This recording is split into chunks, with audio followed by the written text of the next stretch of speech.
தம்பி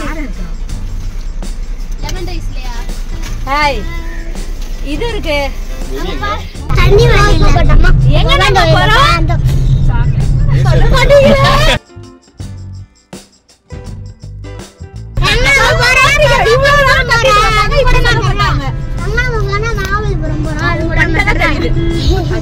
நாங்க இப்ப எங்க போறோம் அப்படின்னா மண்ணை தெரியுதுடா ஐயா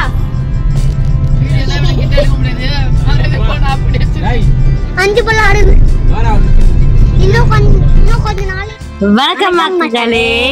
ஆக்சுவலி நாங்கள் எங்கே போயிட்டுருக்கோம் அப்படின்னா மகாபலிபுரம் வந்து போயிருந்தோம். ஸோ அக்டோபர் 2 இந்த விளாக் எடுத்தது வந்து அக்டோபர் 2 அன்னைக்கு கிளம்பியிருந்தோம். டிராஃபிக் ரொம்ப ஹெவியாக இருந்துச்சுன்னு சொல்ல முடியாது. ஓகே, ஓரளவுக்கு வந்து அப்படியே போயிட்டே இருந்தது. எல்லா என்டர்டெயின்மெண்ட் இருக்கிற இடத்துலையுமே சரியான கூட்டம். அன்றைக்கி கவர்மெண்ட் ஹாலிடே அப்படின்றதுனால ஜனங்க வந்து ரொம்ப கூட்டமாக ஃபேமிலியாக வந்துட்டு இருந்தாங்க. எல்லா இடமும் செம்ம ஃபுல்லாக இருந்தது. அப்படியே நாங்கள் வேடிக்கை பார்த்துட்டு 2 காரில் போயிருந்தோம். ஸோ ஒரு காரில் வந்து நாங்கள் எல்லாருமே தவமணி ஃபேமிலி, நாங்கள் மர்சேக்கா ஃபேமிலி போயிருந்தோம். சின்ன காரில் வந்து தம்பி, அம்மா, அப்பா, முகேஷ் அண்ணா அவங்க எல்லாருமே வந்திருந்தாங்க. இதில் 2 பேர் மிஸ்ஸு, சேகே சித்தப்பா ஃபேமிலி, கேரன், ஹானி இவங்க எல்லாருமே மிஸ்ஸு. இவங்க எல்லாமே வந்து சர்ச்சில் வந்து சண்டே ஸ்கூல் டூர் இருந்தது. ஸோ அதனால் அவங்க எல்லாருமே அங்கே கிளம்பிட்டாங்க. நாங்கள் எல்லாருமே இந்த பக்கம் இப்படி கிளம்பிட்டோம். ஸோ காலையில் வந்து குக் பண்ணது எல்லாமே 2 பேருக்கும் சேர்த்து ஒரே மாதிரி குக் பண்ணிவிட்டு பாப்பாக்கெலாம் அனுப்பிச்சி விட்டுட்டு அதுக்கப்புறம் நாங்களும் வந்து ரெடி பண்ணிட்டோம். பீச்சில் குளித்தோம். பீச்சில் வந்து சரியான ஆட்டம் போட்டாங்க பெவினும் அவங்க டேடியும். சரியா, அதனால ரொம்ப கஷ்டமா இருந்தது. ஓரளவுக்கு வந்து கொஞ்சம் செம்மல பீச்சில் அலை இல்லாமல் என்ன இருக்கும். இப்போ அவருக்கு என்ன தெரியல, வாய்ஸ் பேசணும், நானும் வரேன்னு இன்னொரு மைக் எடுத்து மாட்டிக்கிட்டு உக்காண்ட்ருக்காரு. ஸோ நாங்கள் எல்லாருமே வந்து காரில் பயங்கர ஹாப்பி. பாட்டெல்லாம் போட்டு ஒரு சில பாட்டுக்கு வந்து பயங்கரமாக ஹாப்பியாக வைபாய் போயிட்டு இருந்தோம். அது செம்ம சிரிப்பாக இருந்தது. ஃபேமிலியோடு நம்ம டைம் ஸ்பெண்ட் பண்ணுறது வந்து அது ஒரு மாதிரி அழகான கோல்டன் மெமரிஸில் இந்த நினைவுகள் எல்லாம் சேனல் அப்லோட் பண்ணதுக்கப்புறம் ஒரு 5 வருஷம் கழிச்சு பார்க்கும்போது ஒரு ஹாப்பினஸ் இருக்கும். ஸோ இதே மாதிரி தான் பெவின் சின்ன வயசில் இருக்கும்போது எடுத்த ஃபோட்டோஸ், வீடியோஸ் எல்லாமே இப்போ நான் மோகாலாம் சேர்ந்து ஃபேமிலியாக பார்க்கும்போது ஹானி பெவின் ரொம்ப குட்டியாக இருப்பாங்க 4-5 இயர்ஸ்க்கு முன்னாடி. அப்போ இப்படி இருந்தோம்ல அப்படின்ற மாதிரி ஒரு அழகான நினைவுகளாக இருக்கும். ஸோ அந்த மாதிரி நாங்கள் எல்லாருமே பயங்கர ஹாப்பியாக பாட்டெல்லாம் போட்டுட்டு பயங்கரமாக ஹாப்பியாக வைப்பில் வந்து போயிட்டே இருந்தோம். ஸோ கொஞ்சம் தூரம் போனதுக்கப்புறம் முட்டுக்காடு வந்துச்சு. எனக்கு முட்டுக்காடு போட்டிங்னா அவ்வளோ பிடிக்கும். நான் ஸ்கூல் டேஸில் ஒரு வாட்டி போயிருக்கேன். ஸோ அதனால் என்னை கூப்பிட்டு போங்கன்னு கெஞ்சினேன், கதறினேன், போராடினேன். ஸோ இதுதான் முட்டுக்காடுன்னு சொல்லி என்னை காட்டிட்டு அப்படியே கூப்பிட்டு போயிட்டாங்க எங்கள் மக்கள். அதுதான் மிகப்பெரிய கஷ்டமாக இருந்தது. ஆனால் இதுக்காகவே பிளான் பண்ணி இன்னொரு நாள் வந்து முட்டுக்காடு போட்டிங் மட்டும் போயிட்டு வரணும்.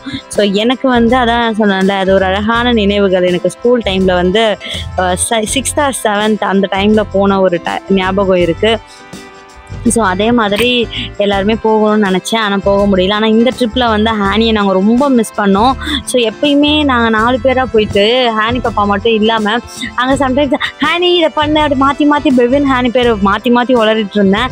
ஸோ அது மட்டும் எனக்கும் சரி மோகாவுக்கும் சரி ரொம்ப கஷ்டமாக இருந்தது. குழந்தைய விட்டுட்டு வந்துட்டோமே. நாங்கள் ரொம்ப ஜாலியாக என்ஜாய் பண்ணோமா அப்படின்னு கேட்டால் அது சின்ன டவுட்டு தான். ஏன் அது குட்டி டவுட்டு அப்படின்னா, நாங்கள் போனோம், ட்ராவலிங் பயங்கர ஹாப்பி, அதை சொல்லி ஆகணும். ட்ராவலில் நாங்கள் கொஞ்சம் என்ஜாய் பண்ணோம்.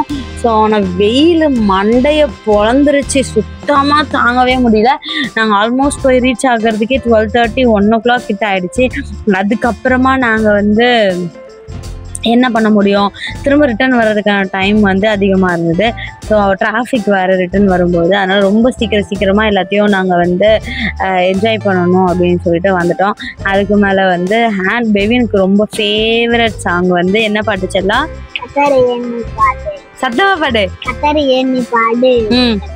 வராது, அப்புறம் ஹாப்பியாக பாடு, பிபியே வராது, துதிப்போமா பாடுவோமா கத்தர இந்த பாட்டுக்கு சரியான வைப்பு. அவ்வளோ நேரம் உட்காந்துருந்தேன். பெவினை வந்து ஆட வைக்கிறதுலாம் சாதாரண விஷயமே கிடையாது, சாதாரண விஷயம் இல்லை. அவன் வந்து நிறைய நேரங்கள் ஆடலாம் மாட்டார், அவர் ரொம்ப ஷைட்டு இருப்பான். ஆனால் இந்த பாட்டு எங்கே வந்தாலும் ஆட்டோமேட்டிக்காக வந்து ஆடிடுவார் அவர். ஸோ ஒரு வழியாக வந்து எங்கள் கார் வந்து சேர்ந்துருச்சு. அதுக்கப்புறம் ஒரு கார் ரெண்ட்டுக்கு எடுத்திருந்தோமா, அந்த கார் வந்து பின்னாடியே வந்துருந்தது. ஸோ அதில் வந்து ஹீரோ மாதிரி முகேஷ் அண்ணா வெளியே வந்தார். செம்மையாக எல்லாம் வைப்பாக கத்திட்டு இருந்தோம். அப்புறம் சங்கீதா, அம்மா, அப்பா, விக்கி எல்லாருமே வெளியே வந்து கொஞ்ச நேரம் வந்து அங்கே ஃபோட்டோஸ் வீடியோஸ்லாம் எடுத்துகிட்டு இருந்தோம். அந்த சைட் சீ வந்து ரொம்பவே நல்லா இருந்தது. நான் தான் அந்த முட்டுக்காட் போட்டை மிஸ் பண்ணிட்டேன் ரொம்ப. என்னை கூப்பிட்டு போகவே இல்லை. வரும்போது போய்க்கலாண்டி அப்படின்னு சொன்னான் என் தம்பி. வரும்போது சுத்தமாக டைம் இல்லை, க்ளோஸ் பண்ணிட்டாங்க.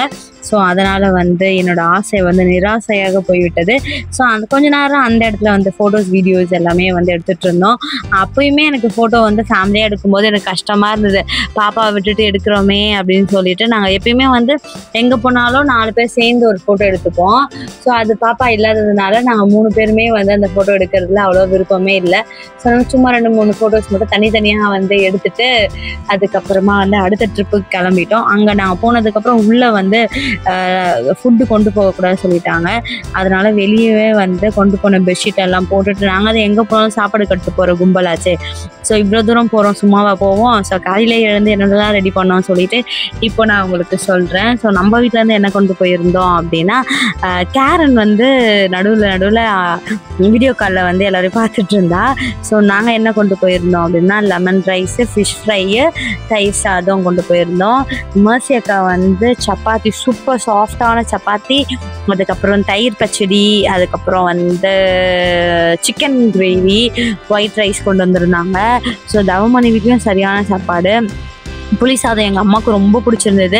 நல்லா மசாலாலாம் போட்டு செம்மையாக ரெடி பண்ணியிருந்தா. அப்புறம் முட்டை, அப்புறம் வந்து ரசம், கொஞ்சம் ஒயிட் ரைஸ் கொண்டு வந்திருந்தா. விக்கி வீட்டில் வந்து தம்பி வீட்டில் வந்து வெஜ் புலாவ் ரைஸ் சங்கீதா ரொம்ப சூப்பராக ரெஸ்டாரண்ட் ஸ்டைலில் பண்ணியிருந்தா. ஸோ அதுக்கு வந்து எக்கு கொண்டு வந்திருந்தா. எல்லாருமே வந்து அவங்க கொண்டு வந்த சிக்கனும் கொண்டு வந்திருந்தா. எக்கு ப்ளஸ் சிக்கன் மசாலா கொண்டு வந்திருந்தாங்க. ஸோ எல்லாத்தையும் எடுத்து வெளியில் வச்சுட்டு சரியான பசி எல்லாருக்குமே. ஸோ சாப்பிடலாம் அப்படின்னு சொல்லிட்டு ஜாலியாக சாப்பிட முடிச்சிட்டோம். அதுக்கப்புறம் எல்லாரோட பேட்டரியும் கொஞ்சம் கொஞ்சமாக லோ ஆக ஆரம்பிச்சிருச்சு. ஏன்னா வெயில் ஜாஸ்தி, ரொம்ப தூரம் நடக்கணும். கொஞ்சம் நேரம் ஃபோட்டோஸ் வீடியோஸ்லாம் எடுத்துக்கிட்டோம்.